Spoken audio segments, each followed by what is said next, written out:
Praise the Lord. सभी को जय मसीह की। मैं विश्वास करती हूँ आप लोग सब भले चंगे होंगे प्रभु यीशु मसीह में। और जैसा कि आप लोग सभी जानते, खरी शिक्षाओं में एमएमबी जो अपनी पूरी कोशिश करता है, जिसके फाउंडर पास्टर डैनियल राज और जितने भी उनके साथ शिक्षा में आगे बढ़ रहे हैं, और सब लोग चाहते हैं कि प्रभु का काम, जैसे कि पास्टर डैनियल राज चाहते हैं और हम भी ये चाहते हैं कि परमेश्वर का राज्य हर एक व्यक्ति तक पहुँचे, जैसे परमेश्वर की योजना में है कि सारा संसार जाने कि यीशु ही प्रभु है।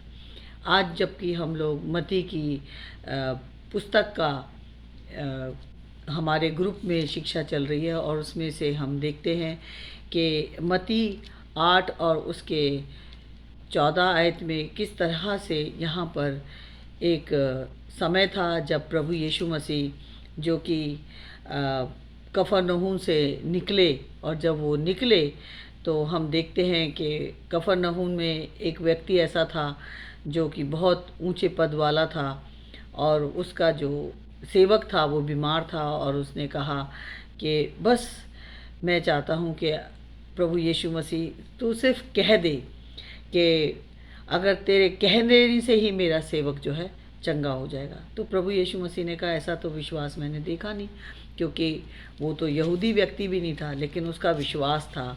वो सुनता था कि प्रभु यीशु मसीह के कह देने से ही बीमार जो है भला चंगा हो जाता है। और इस बात को उसने प्रभु यीशु मसीह से कहा कि सिर्फ तू कह दे तो मेरा जो सेवक है वो चंगा हो जाएगा। और उसके बाद प्रभु यीशु मसीह जब आगे चलते हैं तो वो पतरस के घर आया। तो यहाँ पे लिखा है कि पतरस के घर आया, और पतरस के घर जब वो पहुँचा तो उसने उसकी सास को ज्वर में पड़ी देखा। ज्वर जो है बुखार को बोलते हैं, और ये शुद्ध हिंदी में लिखा हुआ है जवर। तो जवर जो है वो बुखार को कहते हैं, जब शरीर पे बुखार हो जाता है। तो वहाँ उसकी सास जो थी ज्वर में पड़ी थी, उसने उसका हाथ छुआ। यहाँ हम देखते हैं कि प्रभु यीशु मसीह ने उसकी सास का हाथ छुआ, और उसका ज्वर जो था उतर गया, और वो उठकर सेवा करने लगी। यहाँ हम देखते हैं कि प्रभु यीशु मसीह पतरस के घर आए। और इसी बात को हम जब मरकुस की पुस्तक उसके एक अध्याय में पढ़ते हैं तो यहाँ से हमें पता चलता है कि प्रभु यीशु मसीह जब शिमोन के घर आए तो उनके साथ साथ कौन से लोग थे।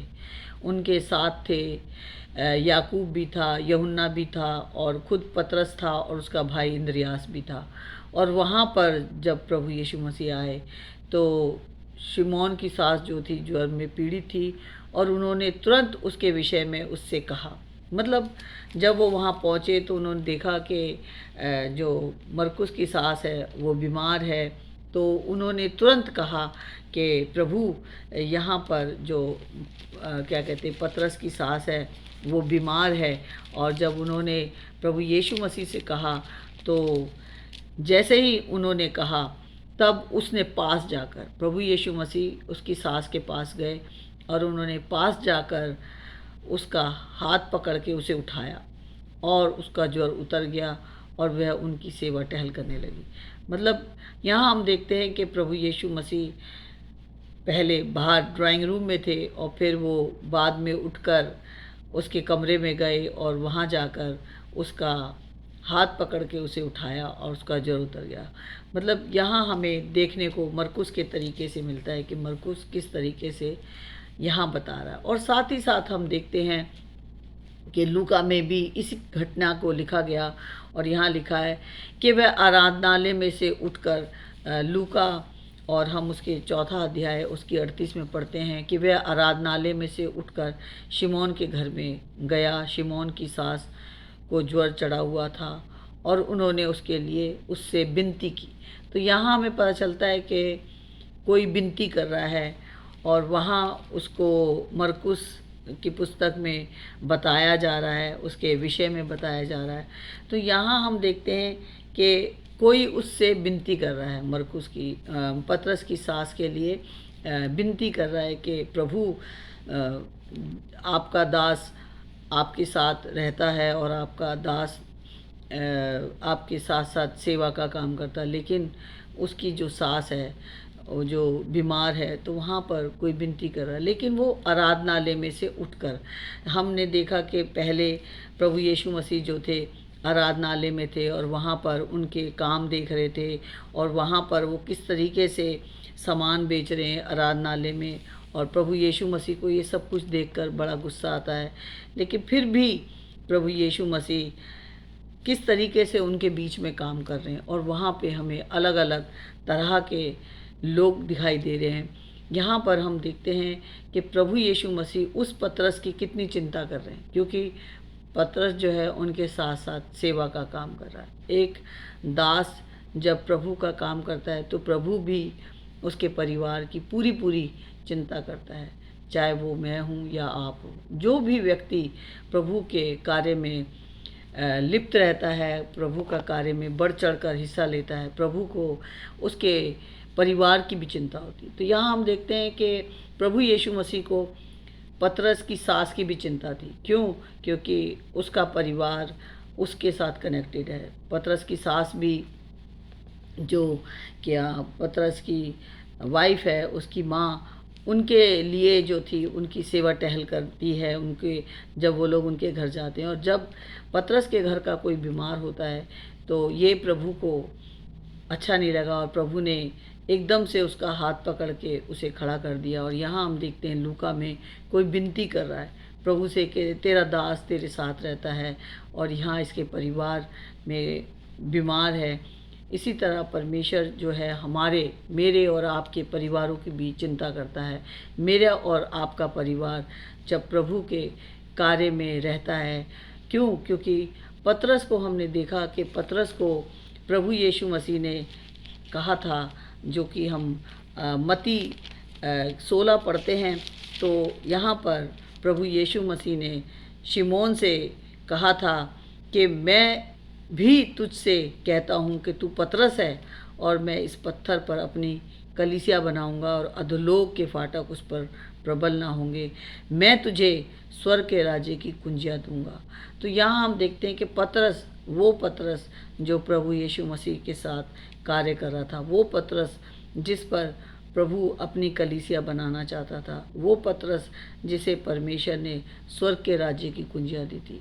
तो पतरस को परिवार की भी चिंता प्रभु यीशु मसीह को थी, और इसी तरह प्रभु यीशु मसीह के लोगों की चिंता प्रभु यीशु मसीह को रहती है। जब प्रभु का दास और जो लोग भी प्रभु के कार्य में बढ़ चढ़कर हिस्सा लेते हैं, उनके परिवार की भी चिंता प्रभु को रहती है। तो जैसा कि हमने मत्ती के 6 अध्याय में पढ़ा है कि प्रभु कहता है हमसे कि पहले तुम मेरे धर्म और राज्य की खोज करो, तुम चिंता मत करना कि तुम क्या खाओगे, क्या पियोगे या क्या पहनोगे। प्रभु के दास को जो प्रभु के कार्य में चलता है वो पीछे मुड़कर नहीं देखता, क्योंकि प्रभु कहता है कि हल पर हाथ रखकर पीछे नहीं मुड़ना। और इसीलिए प्रभु यीशु मसीह मेरे और आपके लिए भी कहते हैं कि तुम परमेश्वर के राज्य और उसके धर्म की खोज करो, तो ये सब वस्तुएं तुम्हें मिल जाएगी। तुम चिंता मत करना कि तुम क्या खाओगे, क्या पहनोगे। प्रभु यीशु मसीह मेरा और आपका भी उतना ही चिंता करता है जितना पतरस के परिवार की करता था। मेरे और आपके परिवार के सदस्यों की भी चिंता उतनी ही करता है जितना पतरस के परिवार की करता था, बशर्ते कि हम प्रभु के काम में बढ़ चढ़ कर हिस्सा लें और प्रभु का सुसमाचार लोगों तक पहुँचाएँ। और ये बात जो नीति वचन में लिखी है, हम इसे पढ़ते हैं, क्योंकि परमेश्वर के वचन में लिखा है, नीति वचन अगर हम उसका 11 पढ़ें तो यहाँ पर लिखा है 25 आयत में, उदार प्राणी हष्टपुष्ट हो जाता है और जो दूसरों की खेती सींचता है उसकी भी सींची जाएगी। जब हम परमेश्वर के कार्यों के लिए अपने आप को डेडिकेट करते हैं तो परमेश्वर हमारी चिंता करता है। यहाँ हमें उत्साहित करता है परमेश्वर का वचन कि हमें अपनी चिंता नहीं करनी, पर अपनी चिंताओं को परमेश्वर के हाथ में सौंपना है, क्योंकि उसको हमारी चिंता रहती है। तो परमेश्वर के वचन से हम ये सीखते हैं कि परमेश्वर को हमारी चिंता रहती है, हमें अपनी चिंताएं प्रभु को देनी है। जैसे प्रभु पतरस के साथ साथ रहता था, और ऐसे ही आज वो मेरे और आपके परिवार के साथ भी रहता है। आइए हम प्रार्थना करें। महान जीवित पिता परमेश्वर, मैं धन्यवाद करती हूँ पिता कि आपका वचन जो कि मेरे पाँव के लिए दीपक और राह के लिए उजाला है, आपका वचन जो कि हमें ताकत और बल देता है, आपका वचन जो कि हमें सामर्थ्य देता है। मेरे इस वीडियो को जो भी भाई बहन सुनता है, देखता है, प्रभु जी होने दे कि वो ज़्यादा से ज़्यादा अपना समय वचन और प्रार्थना में बिताए, खरी शिक्षाओं में, क्योंकि आज दुनिया में बहुत सारी मिलावटी वाले संदेश आने लगे हैं, मिलावटी वाले प्रचारक आने लगे। खरी शिक्षाओं के प्रचारक जो कि परमेश्वर जिससे प्रसन्न होता है, प्रभु जी हमें ऐसा बनाना ताकि हम खरी शिक्षाओं में चलें और वचन को पढ़ते समय ध्यान दें, किसने लिखा है, क्यों लिखा है और कैसा लिखा है, उसको हम एक एक शब्दों पर गौर करा करें। जैसे हमने मत्ती, मरकुस, लूका में पढ़ा कि किसी ने विनती की कि पतरस की सास बीमार है, तो यहाँ उसके परिवार का कोई सदस्य होगा जिसने प्रभु यीशु मसीह से विनती की। मैं भी प्रार्थना करती हूँ प्रभु जी कि आप हम मेरे पर और मेरे परिवार पर अपना अनुग्रह भरा हाथ बढ़ा के रखते हैं। सारी महिमा और सारा आदर आपको देती हूँ, और जो भी बहन भाई वचन को पढ़ता है प्रभु जी और सेवा का कार्य करता है, आप उनके भी साथ रहते हैं। सारी महिमा और सारा आदर आप ही को देती हूँ, यीशु के नाम से, आमीन।